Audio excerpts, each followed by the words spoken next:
You know, he could have been king. He could have been the one that generations of my people have been waiting for. He could have been the one to finally rid us of the Romans. We didn't ask for the Romans to occupy the land God gave us. We didn't ask for their puppet kings or their tax collectors or their occupation soldiers. Jesus could have been king, but he was not. I am Judas Iscariot, one of his devoted followers. All my life I've longed for the overthrow of Rome. And in following Jesus of Nazareth, I thought I had finally found a leader who was worthy of my full devotion. Oh, I had seen for years all the corruption in this land, the heavy taxes laid upon us by the Romans, the religious leaders who so closely collaborated with Rome, holding on to their power by making certain we Jews were kept in line. I was sick of it, sick of all of them. And when I first saw Jesus and heard him teaching, I thought I had finally found someone who would challenge the establishment and lead an uprising. That's what we needed. Someone to rise up in our midst, someone who could inspire us to kick out their Romans and their gods and their taxes and their soldiers.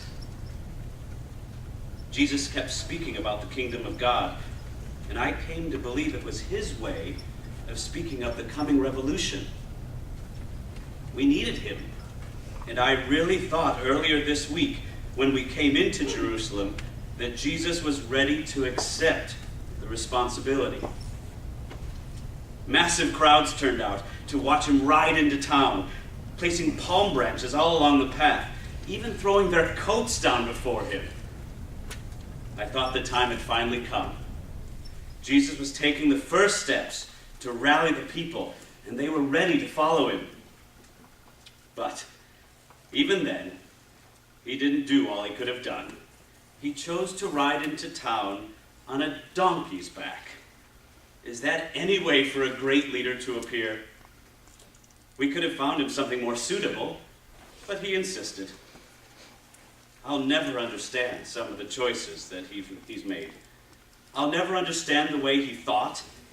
He was always talking about dying and being buried, when he should have been talking about living and fighting and dying for something worthwhile. I kept on thinking he'd come around, but it was not to be. So I decided to move things along. I decided to force his hand. I thought if he was confronted head-on by the authorities, if he was in danger of arrest, he would draw a sword and mount a revolt. So I told him. I told them where he could be found and when. I even promised to point him out by kissing him on the cheek. I didn't do it for the money. 30 pieces of silver could never buy what I was looking for. And so I waited until the time was right. We gathered last night in an upper room and shared the Passover meal. We told the ancient story of how our ancestors had escaped slavery in Egypt, and I grew more impatient for our own release from bondage. I slipped out early to join the guards who would arrest him, to lead them to the garden where he had gone to pray. Oh, I wasn't happy about it, about any of it. It seemed so wrong to be leading the very ones I hated to arrest this man I had followed with such devotion, but I could think of no other way. When we got to the garden, he was there, where I knew he would be. I walked up, and I kissed him. There was salt on his cheek, from a tear. As they dragged him off, most of the others ran or hid. Peter did draw a sword, but Jesus told him to put it away. I followed the guards and watched, waiting to jump at his command.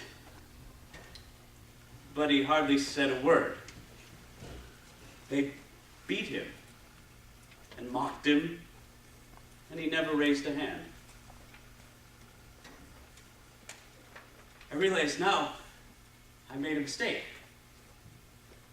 That he would never bring about a revolution, and all I've done is send an innocent man to his death.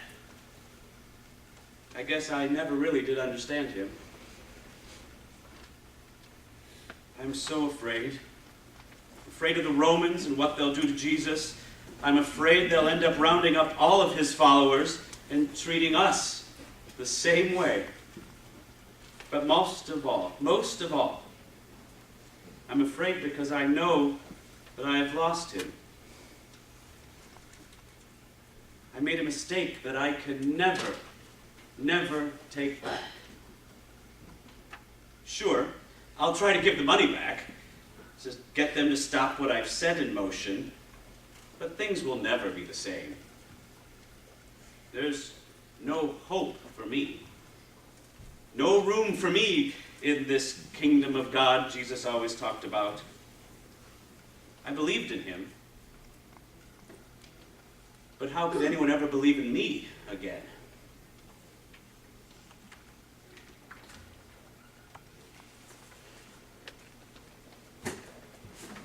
Those who had arrested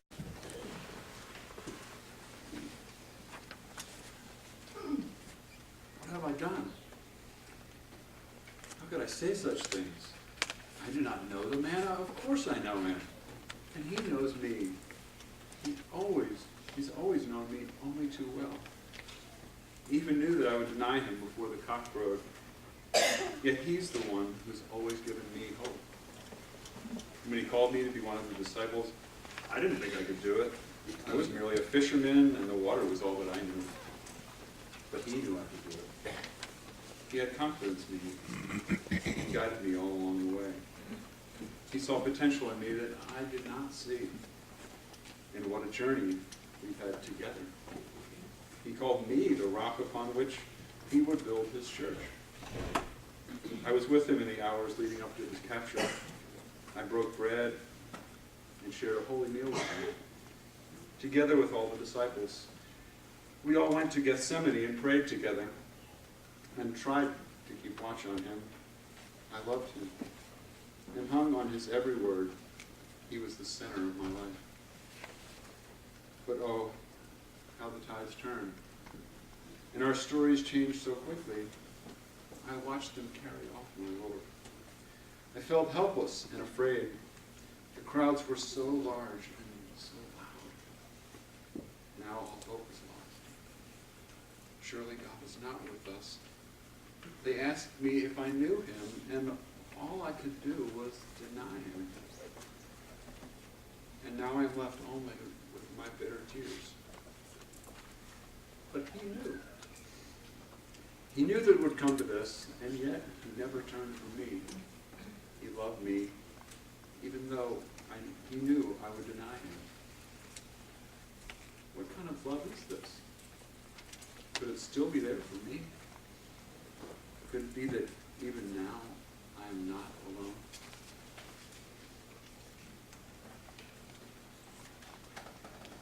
When morning came, all the chief...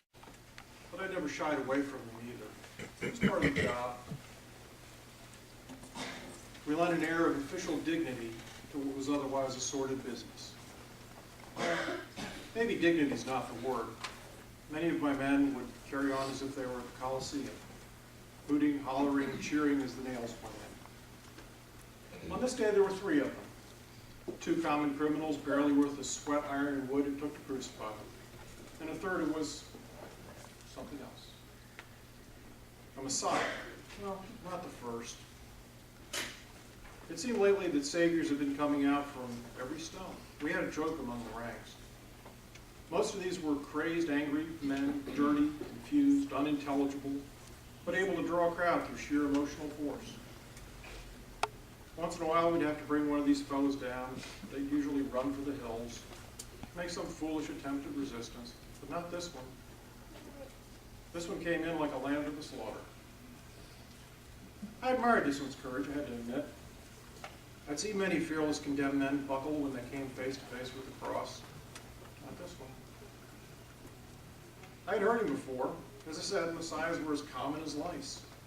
This one moved people like none of his predecessors. When it was time and they raised the cross, when he loomed overhead, broken and bleeding, I felt a strangeness inside. Not pity. I'd often felt pity in such affairs. This was something different. A feeling of dread. A sense of isolation. I looked at him, dying alone. I felt the reality of my own death, tasted my own extinction. Yes, I was afraid. I thought back on all the vain taunts of defiance that I'd hurled at death in my youth, and all the brave posturing that I'd accepted from my embrace of stoicism. And I saw them evaporate like dust, to which I knew I would come. I, who had seen countless men die, often by my own hand, for the first time felt the fear that I had denied. I found myself shaking for the first time in full realization of what it means to be alone in a godless universe. Then an amazing thing happened. He raised his head, and through the blood and the grime, his eyes raised until they met mine. He looked directly at me. His eyes locked directly with mine, and suddenly I knew that I was not alone. I could feel him, as if he were the very door of my heart seeking entrance. As he looked at me, I felt his presence, and through him the ultimate presence. I had known men who had claimed to have felt the divine presence, and I scoffed. But now I felt it run through me like a rising tide. My sense of isolation vanished. I knew that I was not alone. I felt known in a way that I had never been known. I felt forgiveness that I had never known. Divine, unlimited, all-encompassing. I knew that at that moment that I had done much evil in the service of Rome. He knew that too, and he loved me and forgave me anyway. I do not know how long I stood like that, numb, submerged in his presence, before he broke my trance by lifting his head and crying something in a foreign tongue. I thought I heard the name Elijah, but I couldn't be sure. After that, his head dropped, his muscles relaxed, and he whispered something. I felt him let go and surrender. As the last breath had left his lips, there was silence, as if all nature had ceased to breathe with him. The sky had darkened, a flash of lightning rent the sky, thunder boomed. In the same instant, the ground shook beneath my feet.